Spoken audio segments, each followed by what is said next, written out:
اول حاجه بقى معايا كده حبتين من الفلفل الاخضر وكمان حبه من الطماطم، قطعتهم مكعبات. بس الطماطم وانا بقطعها استبعدت القلب بتاعها وهقول لكم. معايا كمان شويه حلوين بقى كده من الزيتون الاخضر، ممكن تبقى تستبدليه بالاسود. معايا كمان شويه من الجبنه الرومي مبشورين. وهقلب بقى كده كل المكونات الحلوه دي كده مع بعضها، وكده بقت الحشوه القمر بتاعتنا جاهزه.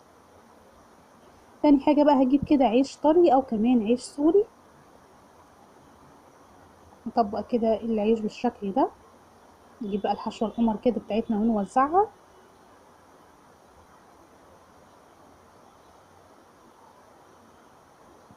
هطبق بقى الجنبين وهلف طبعا السندوتش على شكل رول. بعد كده هبدأ اجهز صينية عندي او طاسة، وهحط شوية صغيرين من الزيت والنار تكون عالية. وبعد كده هبدأ بقى احط السندوتش على التقفيلة بتاعته من تحت. اول ما ياخد طبعا لون طبعا هقلبه على الناحية التانية برضه عشان ياخد برضه لون من الناحية التانية. بصوا ما بياخدش وقت كتير على النار، طالما انتي معلية النار يا دوبك نص دقيقة على الوش الاولاني نص دقيقة على الوش التاني. انا بحب كمان ان انا ادي الجوانب لون بسيبه على الجنبين كمان.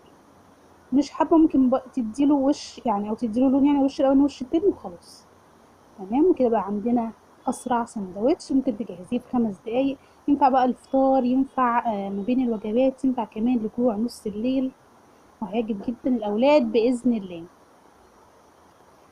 لو عجبكم الطريقه ما تنسوش اللايك والاشتراك، وتعملوا بقى مشاركه كتير عشان الكل يستفاد. بحبكم في الله، والسلام عليكم ورحمه الله.